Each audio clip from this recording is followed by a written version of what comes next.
भारत माता की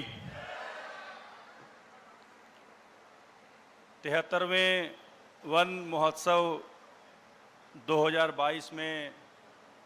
आज हम एकत्रित हुए हैं और मंच पर उपस्थित हमारे प्रदेश के बहुत ही लोकप्रिय, ईमानदार और सबके लिए दिन रात सेवा करने वाले ऐसे मुख्यमंत्री माननीय मनोहर लाल जी, हमारे केंद्रीय कैबिनेट मंत्री शिक्षा मंत्री कंवरपाल जी, जिन्होंने शिक्षा के अंदर एक नई पहल शुरू की है। बच्चों के अंदर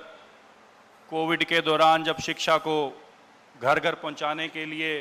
प्रण लिया था, उसको पूरा करने के लिए इकलौता हरियाणा प्रदेश है जिसमें माननीय मुख्यमंत्री जी और शिक्षा मंत्री जी का बहुत बड़ा योगदान है, जिन्होंने लगभग 7.5 लाख टैबलेट बांटने का काम किया। कुरुक्षेत्र के सांसद नायब सैनी जी, थानेसर के लोकप्रिय विधायक मेरे बड़े भाई सुभाषुदा जी, हमारे जिला के अध्यक्ष राजकुमार सैनी जी, एसीएस पहले स्पोर्ट्स में भी हमारे साथ रहे, अब फॉरेस्ट के एसीएस AK सिंह जी, सभी ऑफिसर्स, सम्मानित मंच और मेरे सामने बैठे पेहवा के, कुरुक्षेत्र के और हरियाणा के सभी वासियों, मीडिया भाई बंधुओं, आज हम वन महोत्सव में एकत्रित हुए हैं और मैं सबसे पहले धन्यवाद करूंगा माननीय मुख्यमंत्री जी का, जिन्होंने पिछले वर्ष ऑक्सी वन के नाम से एक पहल की है और पूरे देश भर में ये पहली पहल हुई है। ऑक्सी वन ये बहुत गहरा शब्द है। ऑक्सी का मतलब जब हम कोविड-19 के दौरान दूसरी वेव के अंदर ऑक्सीजन की लगातार जब हमारे कोरोना के अंदर मरीज बढ़ रहे थे और ऑक्सीजन की कमी हो रही थी, तो माननीय मुख्यमंत्री जी ने एक प्रण लिया कि हमें पेड़ों से, वृक्षों से जब ऑक्सीजन मिलती है तो क्यों ना हम इसको आगे बढ़ाएं, इस प्रथा को इस प्रकार करें कि हर जिले के अंदर एक ऑक्सी वन, चाहे वो मिनिमम 1 एकड़ का हो, 2 एकड़ का हो, मिनिमम उसमें हम वृक्ष लगाएं, जिससे कि शहर के अंदर ऑक्सीजन की जो कमी है उसको पूरा किया जाए। हम लोग कोविड से बहुत कुछ सीखे हैं। कोविड ने हमें अपने जीवन में एक ऐसी चीज सिखाई है, चाहे वो वृक्ष के लिए लगाने की बात हो, क्योंकि हम लोग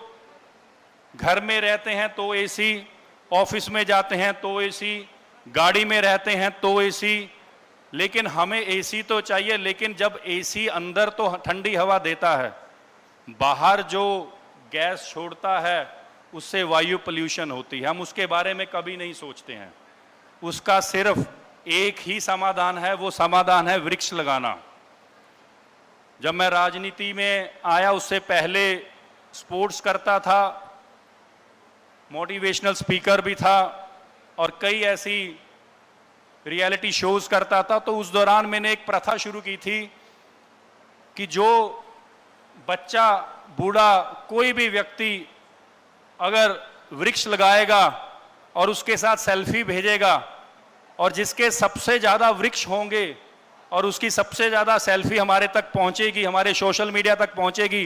तो उसके साथ मैं डिनर करूंगा। ये एक प्रथा मैंने शुरू की थी।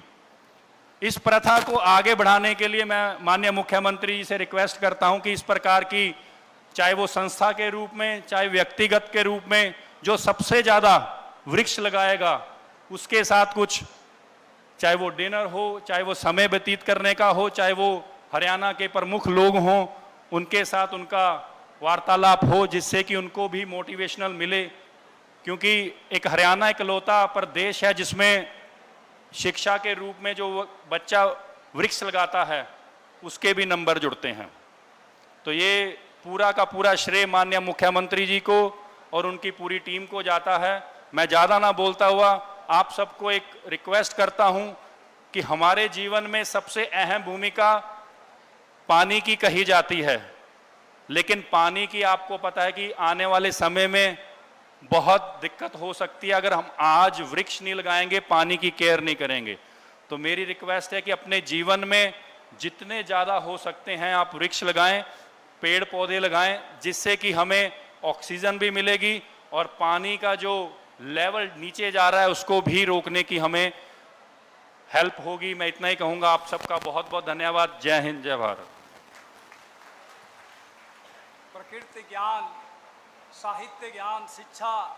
और वन विभाग की नेतृत्वकर्ता के रूप में, वन मंत्री के रूप में आदरणीय श्री कंवरपाल जी ने जो यमुना नगर का पानी, यमुना का पानी है पूरे हरियाणा पानीदार बनाने का जो रास्ता बना रहे हैं, यह सर आपका मंच है। समय कम है, आपने स्वयं किया कहा कि हमारे विशेषण में कुछ मत बोलना। सर आपको मैं सादर आमंत्रित करता हूं कि पूरा हरियाणा शिवालिक की